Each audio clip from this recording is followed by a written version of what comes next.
Sean Melnick is the founder of Johannesburg Stock Exchange listed Peregrine Holdings Limited, a wealth and asset management business with approximately 10 billion under management. He's also chairman of Peregrine International subsidiary Stenham Limited, and he's based out of London. Sean began his career at Liberty Asset Management in 1992, where he headed up the group's derivatives desk and attained the position of senior portfolio manager, before joining the derivative trading and structuring desk at Investec Bank Limited in 1995. Sean left Investec Bank in 1996 to co-found Peregrine, took on the role of Group CEO in 1997, and led the group to its successful listing on the Johannesburg Stock Exchange in June 1998. Sean has spent a cumulative 11 years in the position of Peregrine Group CEO, 2 years as Group Chairman, and the past 2 years as Group Deputy Chairman. He has been primarily responsible for and integrally involved in the Peregrine Group's expansion strategy from inception. Sean is married to Lindsay and they have 4 children. Despite being based in London for the past 4 years, Sean still maintains an active involvement in South African Jewish community affairs, where he serves on several charitable boards and foundations. And without further ado, I hand you over to Sean. Thanks, Ent. We are there 40 years. I've known this man since he was 3 years old. We were at kindergarten together. I guess short 9 years after that, at the age of 12, I started trading in the stock market. It was just a natural hobby of mine. It's a passion and a hobby. And I guess I'm one of those fortunate individuals who went from having a hobby and turning it into a career. That's actually quite a good way to take the fun out of the hobby as well. But I got a very early break in my career. At the age of 22, I got hired into a business which at the time was only hiring 30-year-olds, people who were older than 30, people who had at least 5 years experience, business called Liberty Asset Management. And somehow I managed to get a job. And in fact, the person who hired me said, whatever you do, don't tell the chairman how old you are. Because if he finds out we've hired someone of 22, he's going to fire you and fire me. The chairman was away on holiday, arrived 2 weeks after I started working, and lo and behold, the first day he sees me, what did he ask me? How old are you? I was very lucky because I'd been primed by the guy who hired me. And I said, what I'll say, I can't lie, I can't tell this guy that I'm. He said, tell me you're not quite 30. Which I guess is true. So he asked me how old I am, and I said, I'm not quite 30. And that's the end of that. 3 years later, when I actually left to go to a bank, I was headhunted to go to a bank, and I had my exit interview. It was a very friendly evening. He said, listen, you're a young guy, you're early 30s. He says, the whole world's at your feet. I said, listen, I can confess, I'm only 25. So I was very fortunate to have an early start in a career that I had as a hobby. I used to pinch myself and say, I can't believe I'm sitting here getting paid to actually trade the market, and it was something that I used to do for fun. And I think part of the enthusiasm and the fact that this was a hobby for me contributed to the fact that I was prepared to, in 95, 96, start thinking of going on my own. There's another factor which is a very important factor, if I'm honest with myself. As much as I might have had ambition to set up my own business at a point in time, I wasn't thinking of doing it as early as I ended up doing it. And one of the things that actually pushed me was there was a series of events. It's interesting if you want to have a look at Guardian Canyon and how things happened. I was held up in an armed bank robbery in South Africa in 1995. Obviously a very unpleasant experience, a surreal experience, had a gun put to my head. There was half an hour in which the criminals were in the bank, and we weren't quite held hostage, but certainly it was a very traumatic affair. In the same year, I had 3 cars stolen, 2 within a week of each other. Quite interesting. I had a new car stolen as I bought it. I hadn't sold my old car yet, and as I was about to sell, the car got stolen. And my wife and I, at that stage, decided it was probably a good idea to leave South Africa and immigrate. We actually looked at going to Australia. And we tried to put our house on the market. We were going to sell our house and plan to leave. And as a result of that, I was working at a bank, an Investec bank at the time. I decided I'm going to take a chance. Once I'm leaving the country, I'm going to give myself 1 year to try and make as much money as I can on my own. I didn't have enough. I'd done relatively well in my career, but I didn't have enough to be able to go to a new country and start comfortably. And I took the view that if I went on my own, made a success of it, I'd make a lot more money than making a success of it at a bank, where I'd get a fraction of what I make at a bank. So in those days, it cost me 10,000 Rand. Let's divide by 10 and say £1,000 a month, married without kids. So effectively, I put the equivalent of £12,000 into a separate bank account and said I'm going to pay myself £1,000 a month and give it a bash. If it doesn't work, I'll go to Australia with £12,000 less, and if it does work, then I'll go with whatever amount more. That was the game plan. There were a few people who left Investec at the same time who said to me, why don't you come share offices? Those became my original partners, and again, there was no grand plan to do anything like list a business. It was simply to share offices, share a waiting screen, and have a shared secretary so that there were 5 of us. That was originally how we got going. And then we had a tremendous amount of financial success. I got involved in doing something, almost plagiarizing what worked really well internationally, designing 5-year guaranteed products linked to the stock market. It didn't exist in South Africa at the time. It did exist around the world, certainly in London, New York, wherever else. I got my hands on whatever material I could. And I ended up designing and structuring something which landed up trading in the billions. So the money we made wasn't in the billions, it was a fraction of that. But because these were 5-year deals, we had 5 years of guaranteed income. Now, most kids, when they are 3 and playing in the sandpits, say, what do you want to do when you're old? I want to be a fireman. What do you want to be? I want to be a policeman. For some strange reason, I wanted to be in investments and to list my own company. So, rather childish dream. But once you've got 5 years of income guaranteed, and you've got a bull market on, and the listing is booming, why not go for a listing? Why not try and actually list your business? I can tell you today, if anyone came to me and showed me our business and our business plan and said, should I list this business? If it hadn't happened to me, I'd certainly say no. But we listed the business into a crazy listing boom. I'll put some numbers on it just so you can get a perspective on the whole thing. The share price we listed at was a R2.50 share price on 200 million shares. It was about 500 million Rand of value, 50 million pounds at the time. For a business that had never made more than £1 million. So quite an adventurous rating for the business, but those were the times. It was a dot-com bubble. Everyone thought that the less people you had, the better your business. The less profits you had, the better your business. I mean, maybe it's not too dissimilar in the environment we are now, but almost the less is more. It's all about intellectual capital. It's about smart young guys. And we had a few smart young guys, and the day we listed, the share price went from 250 to 13 Rand. So it was up 5 times. Got up to a 2.6 billion Rand market capitalization. And over the next 2 months went as high as 28 Rand, which was about a 5.6 billion Rand market capitalization. The Rand dollar exchange rate, if you bring it down to dollars, was roughly 6 to 1 at the time. So we fell just shy of $1 billion worth of value for a business that had never really made more than, as I said, $1 million a year.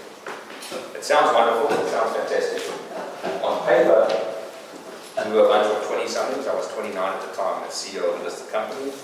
We were all multi-millionaires and possibly even billionaires on paper in rands. And that's wonderful unless you're the CEO of the business, which I was. And you realize that it's completely fooled us. That there is really no value that can be ascribed to your business of this nature. So you can set about trying to do something about it. I'm not sure what you can do about it, because no matter how much you do, it's almost impossible to live up to that type of a rating. But what I was hoping we would do, we would sit around the table with what was at that time grown from 5 people to 40 people and kind of work out how we're going to build this business together. Sit with my partners, build it together, and have a growth path. However, and I guess the topic that I chose for tonight was why $1 billion startup is not necessarily a good thing, or why there's a downside to it. People made so much money so quickly from our listing. The valuation was just so ridiculous and absurd. And investors were clamoring so much for the stock that even 1% of the company was worth an enormous amount of money. And what we found was that all the founders of the business were able to actually sell off enough of the company, or enough of their own personal wealth, to be financially independent within the space of 2 months of listing. And it was a fraction of what they actually owned. So we had restrictions in place that didn't allow you to sell more than 20% in any 1 year or 2% in a month. Well, you know what? 2% in 1 month was actually enough to almost retire. And in 1998, when Russia collapsed, interest rates in South Africa went to 25%. So we had, today you're used to 25 basis points or 0.25%, 25%. We had people who cashed in 20 million rand for 2 million pounds. Imagine having 2 million pounds in the bank at the age of 20-something, having a 25% interest rate, which means you're getting £500,000 a year in interest. Do you really care whether you're earning 30, 40 or 50,000 pounds a year in your job? Do you really care if you get a bonus or don't get a bonus? And what we had was the most ridiculous situation where this money and the success of the business actually led to people leaving. People literally decided to stop working.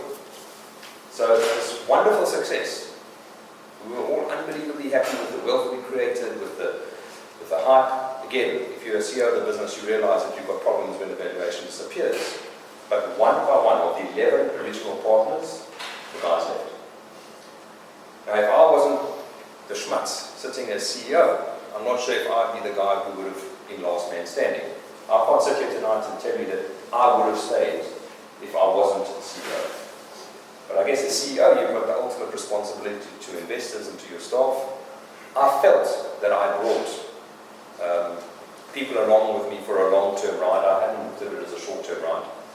And it got to a point where I think 2 to 3 years into the listing, all my partners had left.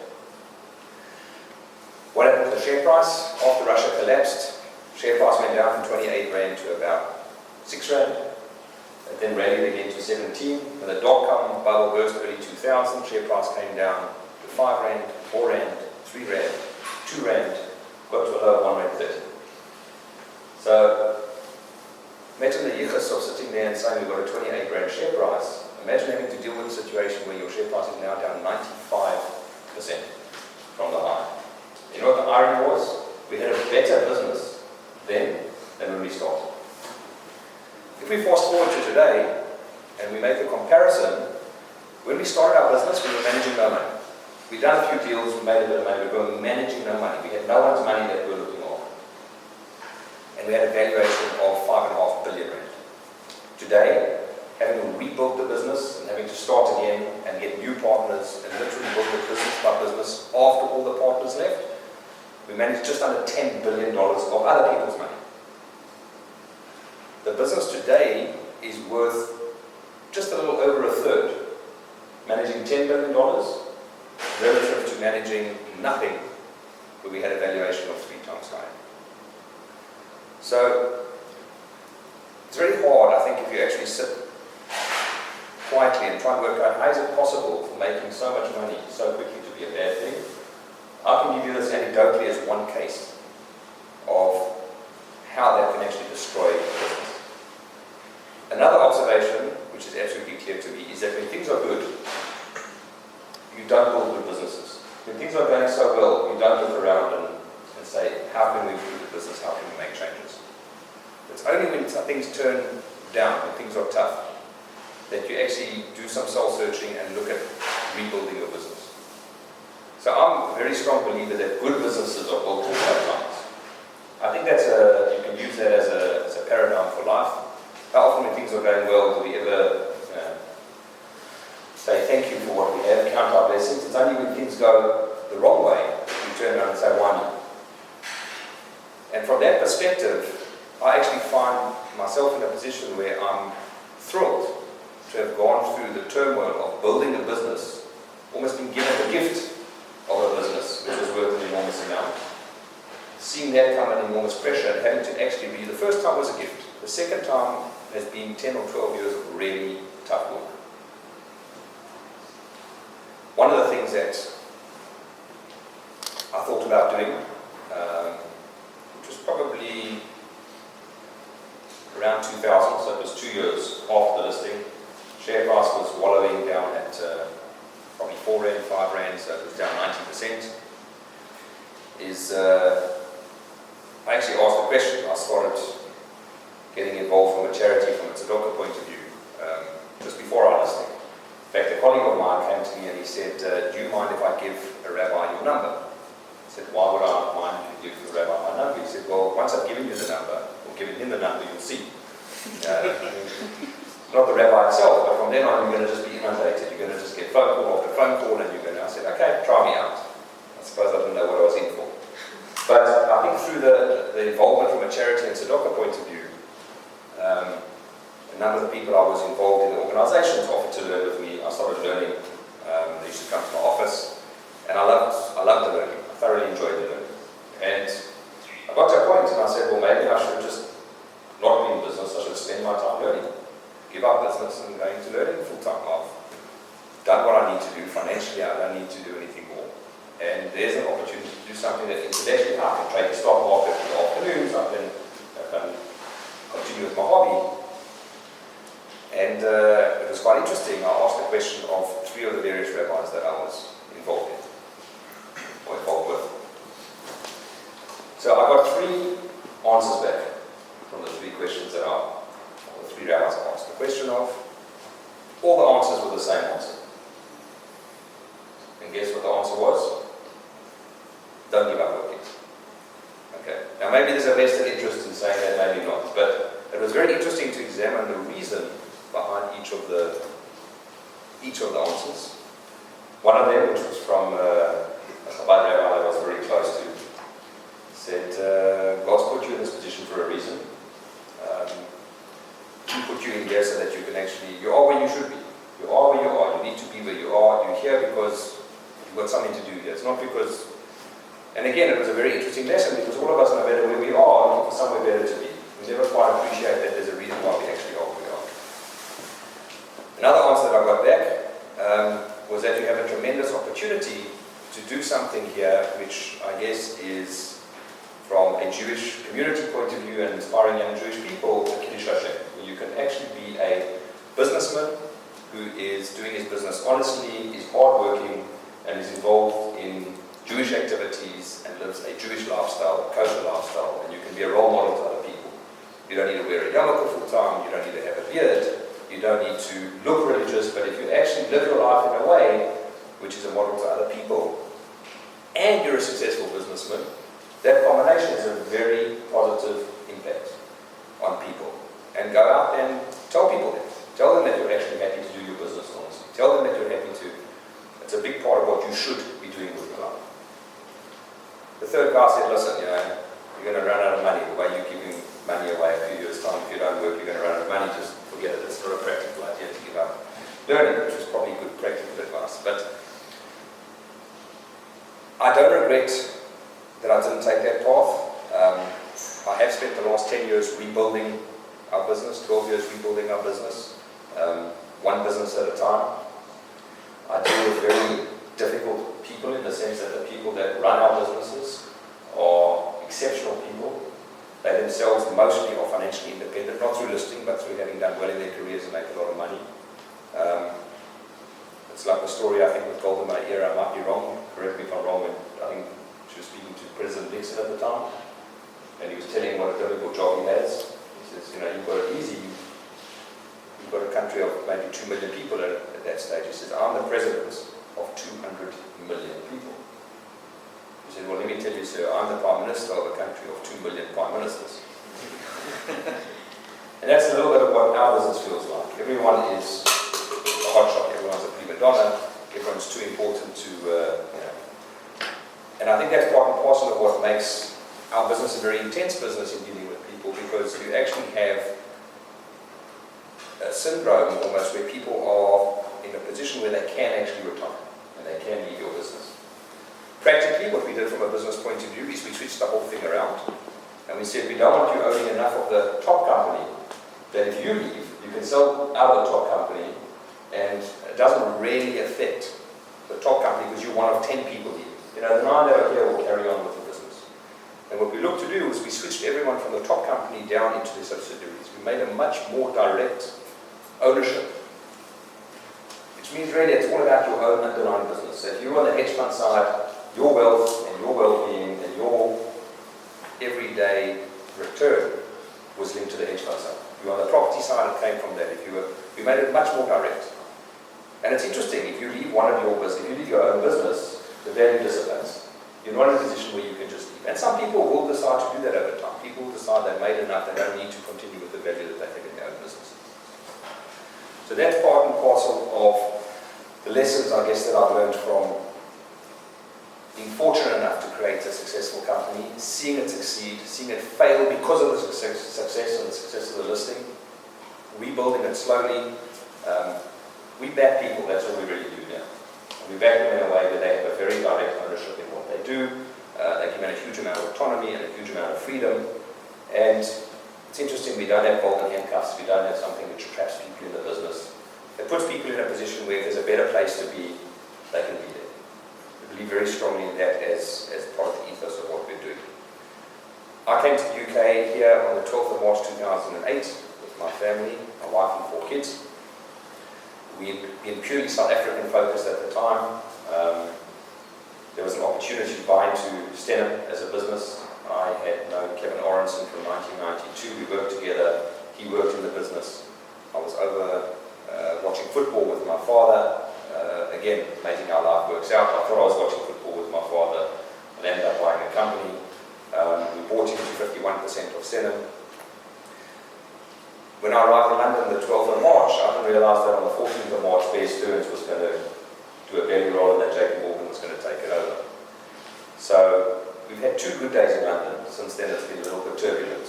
And then of course Lehman's happened and then Madoff happened and everything else that's happened since then has been a real test. I'm looking forward to talking in 5 years' time where I can talk about that being the dip. In case you think that you want to take any of my advice here tonight, let me give you a few other stats just to point out. I decided to borrow money within our company to buy into Stenham. So we took the most gearing that we've ever taken. We were the most leveraged and the most geared at the time, probably 12 hours before the world collapsed. So timing-wise, it wasn't. Thank God it was all in a context where we planned for a trade smash and said even if it was a terrible financial situation, we could survive it, and we have. But I decided to borrow in rands, thinking rands would be a very weak currency and the pound would be strong. Got that completely wrong. We left our rates floating, so when the world financial crisis happened, interest rates in South Africa spiked again to 15 or 16%, so we got a complete smack doing that. And then we bought into a business here which is predominantly hedge funds and property, and I don't have to tell you what's happened to property in the main and to hedge funds. So if there's a chance of getting it very wrong in doing some big things, I think we've done that. We've still got a wonderful business with wonderful people. But what it brings me to is a very interesting number. What I did was I went through the number of successes we've had in starting businesses or buying businesses and the number of failures. And it's interesting, the failures outnumber the successes by between 3 and 4 to 1.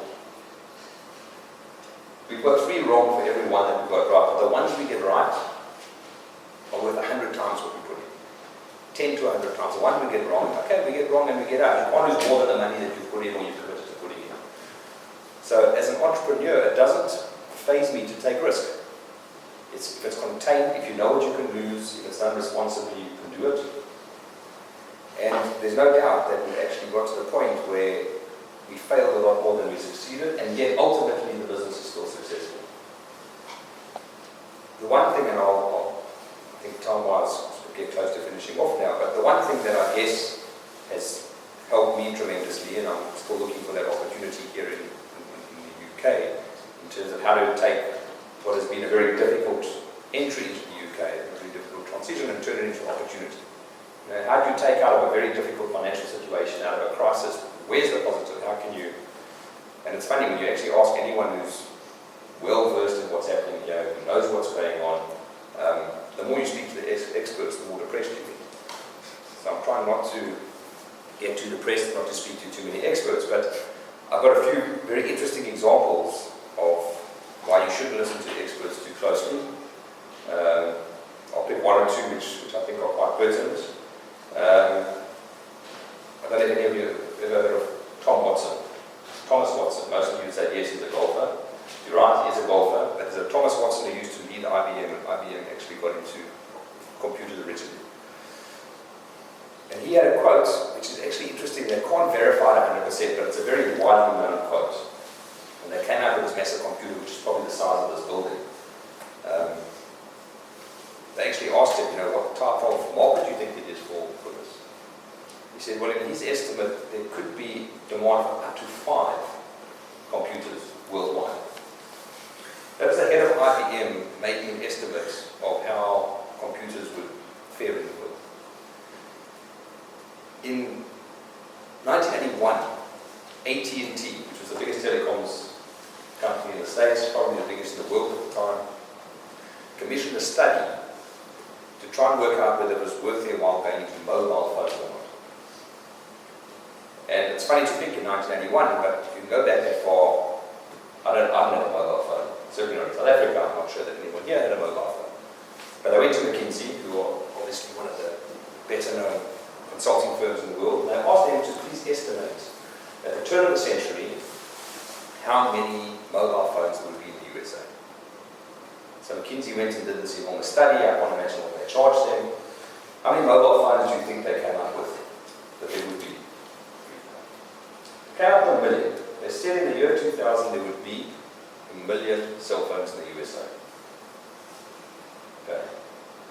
Now I still remember at the time, I remember hearing the story in Johannesburg, in South Africa, which was a backwater, there were over 1 million cell phones. In the US there was 100 million plus. When television came out in the USA in the 1920s, there was a front page article in the New York Times. I went and asked all the foodies what kind of demand there'd be for it, and they turned around and they said, look, they don't think TV will take off. Because people are too busy to sit and actually watch something on a box. Radio is fantastic. Women can iron and listen to a radio. Men can work and listen to a radio. Who's ever going to sit and watch a television? And interestingly, it didn't take off until the 1950s. And then obviously it took off. In fact, now in America, there are more TVs per household than there are people per household. There are on average 2.5 people per home in the States, and there are 2.85 televisions per home in the USA.